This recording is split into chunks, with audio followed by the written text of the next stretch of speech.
it's Kristen and this is my July, August, September 2025 book haul. These are all the books that I got over the past 3 months. They sort of fall into various categories, so I will just go through them. So first of all, I was emailed a 50% off HarperCollins, everything on their website. So I bought some books because like all their paperbacks essentially were like £5 each. So I saw one initially that I had been excited about reading at some point for a while and had just like never picked up, and that is Arthur and Teddy Are Coming Out. And that's by Ryan Love. This is about a 79-year-old man called Arthur who drops the bombshell that he is gay, and he tells his family. No one knew this. They think it's kind of wild that he's telling them when he's now 79. And unbeknownst to anyone else, his 21-year-old grandson, Teddy, is also gay, but not ready to come out yet. So this is just about them navigating their lives, being gay men, their family, their relationships. I just thought it sounded really sweet, and I'm looking forward to reading this one at some point. I might save it for next year for like Pride Month perhaps. But I also just love how colourful this cover is. So that was one I definitely initially wanted. And then these others were just mostly ones that I sort of saw on the website and thought sounded interesting, or I'd like seen out and about but never really looked into. Then we have The Woman Who Went Over Niagara Falls in a Barrel by Caroline Culci. And this is set in 1901, and it's about Mrs. Annie Edison Taylor, who decides to go over Niagara Falls in a barrel. This is based on a true story, or inspired by a true story. And that just sounds really interesting to me. I feel like I've heard of the true story of this, but I'm excited to read this one without knowing much more than the title about it. Then another pink and yellow book we've got is No Worries If Not by Lucy Nichol. This is about a woman who's just like going about her everyday life and then realizes that she is like at her breaking point with everything going on in her life, like work, relationships, etc.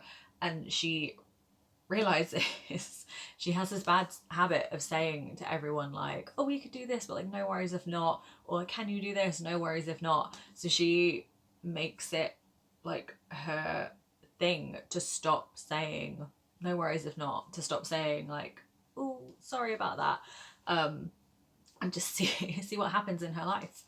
That just sounded interesting. I like books about young women like figuring out their lives, so that intrigued me. Then another pink and yellow book is Accidental Darlings by Crystal Jeans. This one, the cover really drew me in. It's set in 1924, so I've got some historical novels here. And it says, when Anastasia's mother dies, she must move in with the aunt, a writer too fearsome for a first name, who lives in a dilapidated mansion with her dogs. But mysteries abound. Who wrote the raunchy love letters she discovers in the aunt's bedroom? Why do the villagers hate her aunt so much? And how did Anastasia's father, who passed before she was born, really die? When the aunt's friends arrive at the house one summer, wreathed in cigarette smoke and an air of debauchery, Anastasia may be closer to finding answers, but the truth will turn her world upside down. Sounded intriguing to me, so I picked that one up. Then I picked up another one that I was interested in and had heard about before. It's quite a intense one. That is My Dark Vanessa by Kate Elizabeth Russell.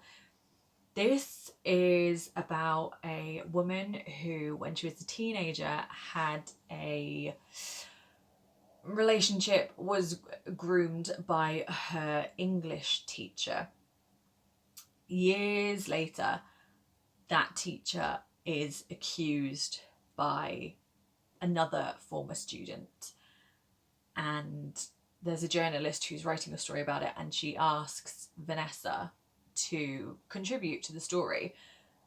But Vanessa is very much in this mentality of, I was never abused, it wasn't grooming, we were genuinely in love, and like doesn't see it as her having been manipulated and him being a predator.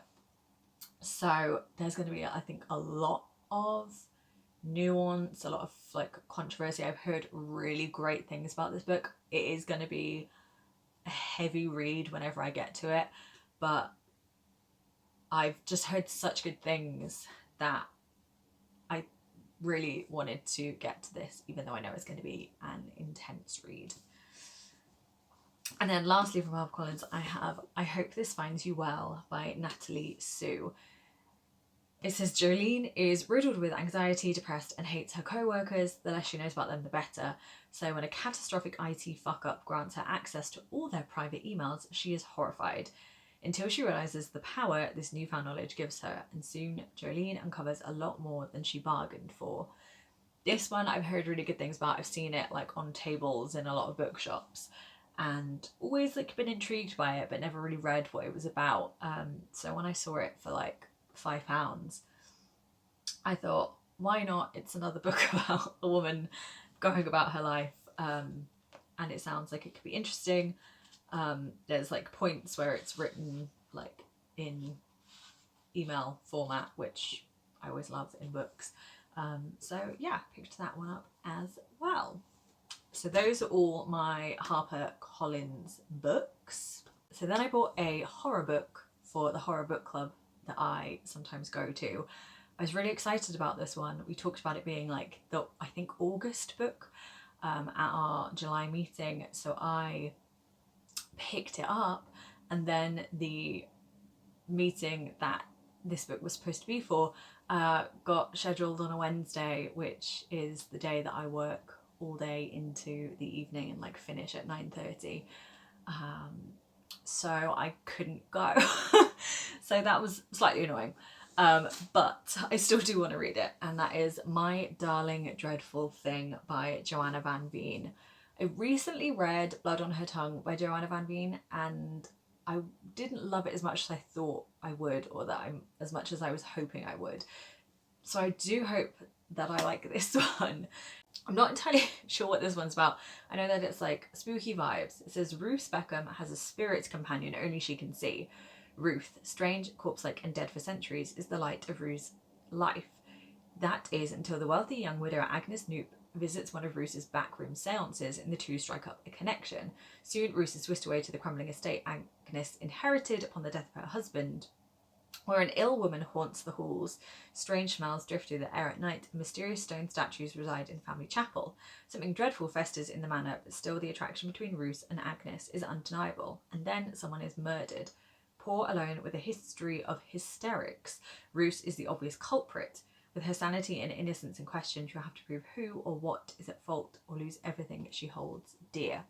So yeah, I basically knew like seances, maybe ghosts, potentially sapphic, and then a murder, and so that intrigued me. I am acquiring more horror gothic novels recently.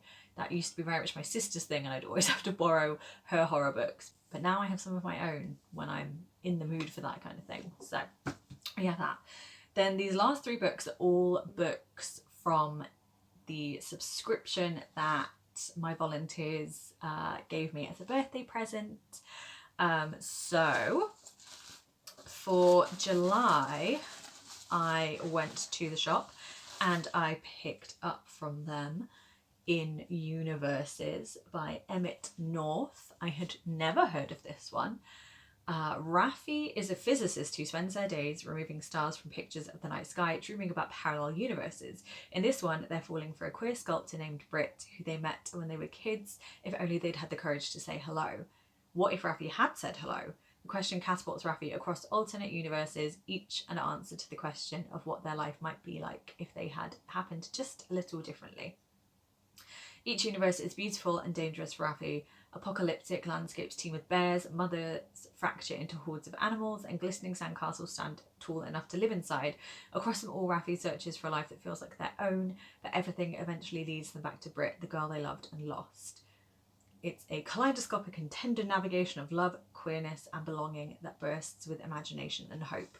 This sounds really interesting. I can enjoy alternate reality, alternate universes, stories if done well. Sometimes they really don't work for me, sometimes they really do.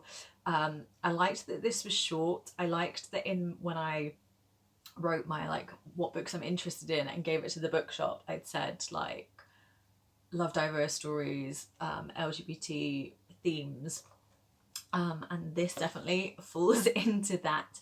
So intrigued to get to this one. Then the August book from the bookshop, considering that one was thin, this one is chunky, and it is Juice by Tim Winton. Two fugitives, a man and a child, drive across a stony desert. As dawn breaks, they roll into an abandoned mine site, a forsaken place, but the most promising refuge they've seen, and it's all they have. Problem is, they're not alone. So begins a searing journey through a life where the challenge is not only to survive, it's keeping your humanity if you do. So this is, I think, post-apocalyptic dystopian thriller. Again, never heard of it, but that does sound intriguing. And I think it's always interesting to be given a book that you've literally never heard of, because you could end up really enjoying it. Here's hoping I do with that one. And then the September book from the bookshop, the last one I have my book haul. It's another small one, and that is The Unicorn Woman by Gail Jones. I've never heard of this one either, so that's exciting. This is early 1950s, another historical one. Maybe I'm getting back into my historical fiction days. Buddy Ray Guy, a black army veteran, has returned from war, not in glory, but into life under Jim Crow laws. Then he comes across the Unicorn Woman, a silent, beautiful woman from a carnival freak show with a single horn protruding from her head. As he drifts across the American South, Buddy reminisces of his love affairs in post-war Europe and encounters an array of almost mythic characters: circus barkers, topiary trimmers, proto-feminists, and bigots, dreaming all the while of the unforgettable Unicorn Woman. This sounds intriguing. I feel like that doesn't give a ton away. Again, it's like a short one. I'm very intrigued by this one. This could be one I really enjoy. I quite like a reminiscent person looking back on their life kind of narrative, with quirky side characters. So I'm hoping this one hits for me. But that is it. So that is 1, 2, 3, 4, 5, 6, 7, 8, 9, 10. 10 books over the past 3 months. 3 of which were gifts. So that doesn't feel too dreadful. But that is it for the book haul this time round. I am excited and intrigued by all of these. We will see how we get on. Will I read any of them anytime soon? You may see some in vlogs. Have you read any of these? If so, what did you think?